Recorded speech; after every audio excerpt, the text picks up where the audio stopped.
They said loving someone means accepting everything, even when your own belief is against it. Because through love, you will learn to embrace the most painful truth and learn to live with it. I believed in that. I used to. I grew up in a family showcasing how it feels to be loved. It built an idea in me that no matter what I choose to be, they will always accept me. The reality granted shame upon me. I was blinded by my own mind that the family I grew up with will love the real me I hid inside. The reality spoke, the reason why I kept it for too long. They despised the thought of having the child who would be able to follow the family's rule, the family's generational career, and most unfortunately, the girl inside the man's body.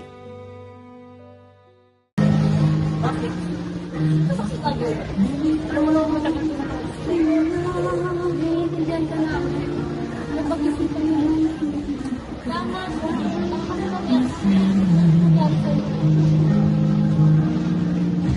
Tara na, sige na. Garayahin mo na. Hindi na natin. Nakaban ako mga pin. Baliw, huwag kang kabahan. Kapitan mo na siya para sulit yung consequence. Pag may nakakita sa'yo dito. Wow, makasalita. Parang kala mo kalaban ah. Uy, Jalo. Uy, Henry, ikaw na pala yan. Ba't nandito ka lang? Kamusta ka? Pasensya na, ngayon lang kasi ako pwede. Uy, ano ka ba? Wala yun. Naiintindihan ko naman yung sitwasyon mo sa bahay niyo. Ang mahalaga, nandito ka.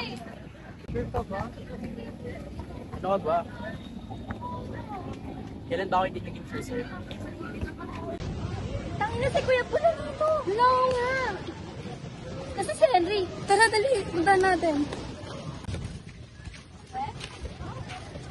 Carl, ano to? Kuya, bitawan mo ako. Masakit. Sino yan? Kuya, pwede niyo ba bitawan yung boyfriend ko? Boyfriend?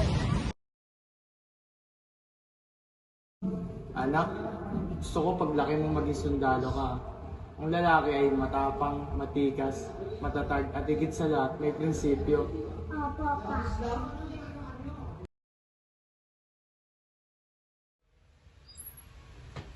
Henry, ano yung ginagawa mo? Pa, para sa school lang to.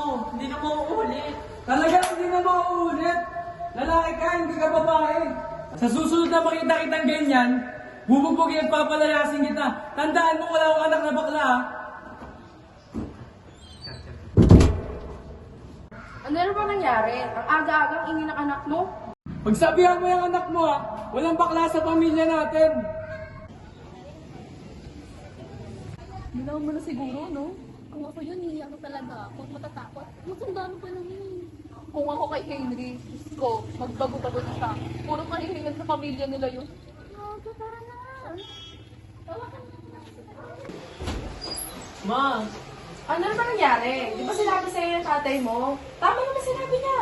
Na lalaki ka at hindi ka babae. Dapat kumilos na ng panlalaki, hindi yung nagbabakla-baklakan ka dyan.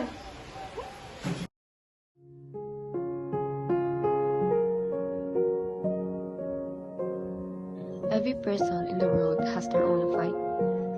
Some intended to hide it because of fear that they might be invalidated. In this world, our family is the main factor that influences our growth from early childhood to adulthood. They are also first in the line to introduce the parental love. But is it parental love when the love they know changed their flesh and blood from achieving freedom? That's not love. That is the selfishness of unprepared parents.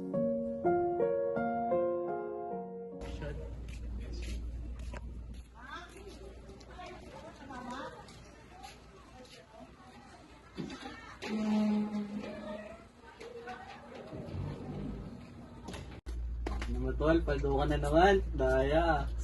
Ngayon. Ganyan nyo na. Bankrupt na ako eh. Paano na naman, ma? Ano galing? Tira na ulit. Ito ko muna. Kailangan ko ng pera. Matatalo na naman ako.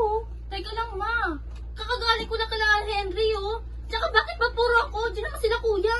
Angas mo ah, dinadamay mo ako dyan. Nagtatrabaho nga kami. Tsaka yung boses mo ayusin mo, ha. Nanay mo ako, Jennifer.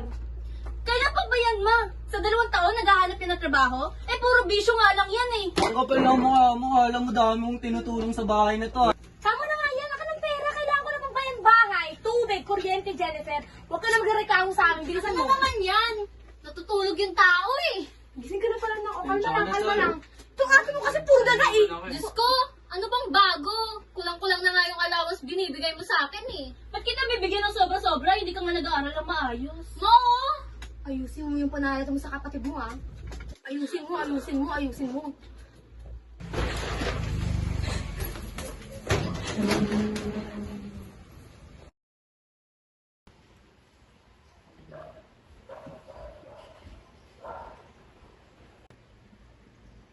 Ano yung hawak mo? Wala, ito pa. Di ba lagi namin pinapaintindi sa'yo? Ang babae lagi nasa bahay. At hindi dapat mag-aaral at magtrabaho. Alam mo yan, ha? Pa! Gusto ko rin ang sariling buhay. Gusto ko rin mag-aral at magtrabaho. Huwag niyo naman ang pigilin yung kagustuhan ko. Hindi namin hinahadlangan ang mga kagustuhan mo. Ginagawa lang namin yung nararapat sa'yo. Huwag mo nga yabangan. Hindi ko kayo nayayabangan. At kailan niyo ba ako papakinggan? Kailan niyo ba tatanungin ko ano yung nararapat sa akin? Lagi na lang yung nararapat. Pero paano naman yung gusto ko? Matigas na talaga yung ulo mo, ha?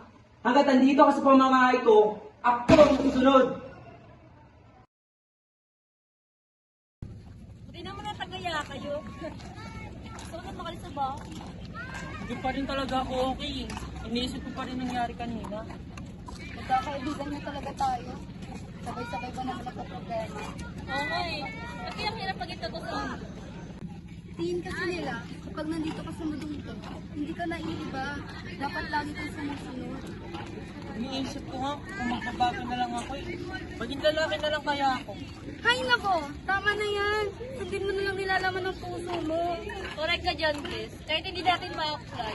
Pero hayaan mo na, nandito tayo para magpahinga. Mag-chillax! Ano?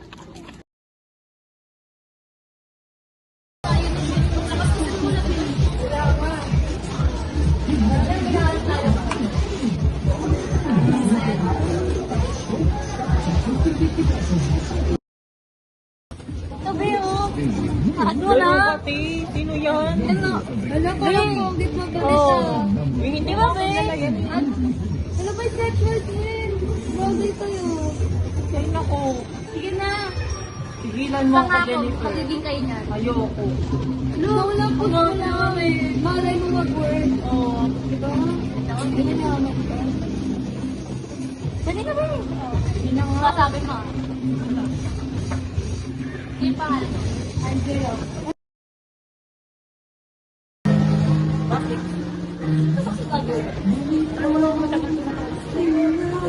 Naiintindihan ka namin. Napag-isipan mo namin. Tama ko.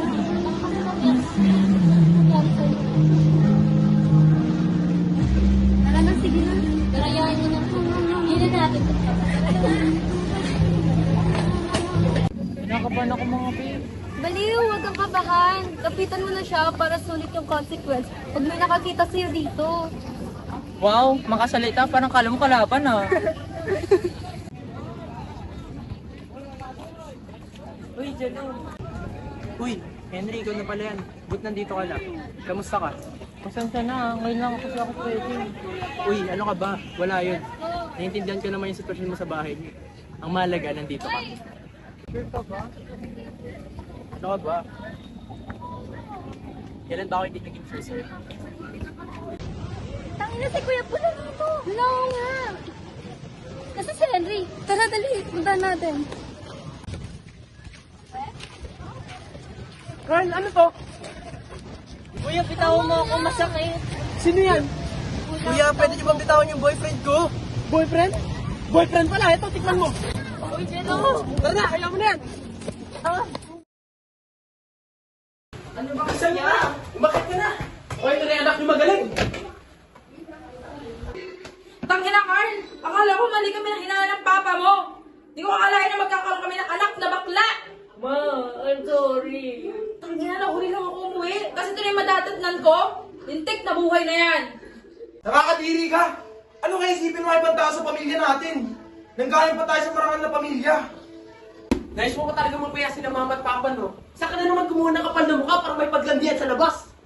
Ako ba talaga nakakaya o kayo? Paano nasisikmurang pandirian sa sarili yung kadugo?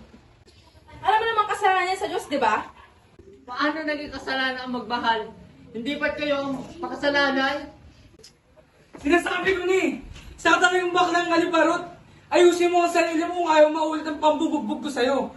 Nagpauto ako sa mga rason mo at mga kaibigan mo noon. Pero ngayong may patunay na, huwag mong hintayin na itakwil kita! Eh di itakwil nyo! Sawang-sawa na ako mag-isunod-sunuran sa inyo!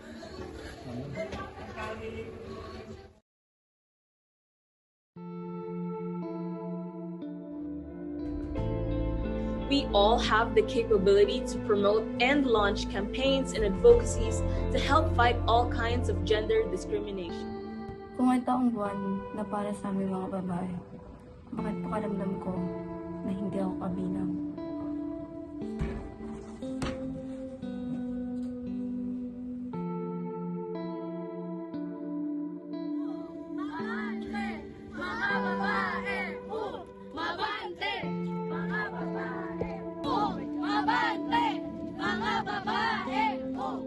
Empowered daw, pero pag babae ka sa hirap, mananahimik ka lang din. LGBT, we need equality. LGBT, we need equality. Ang gobyerno kaya magdeklara ng araw ng selebrasyon. Paano naman ang aming mga boses?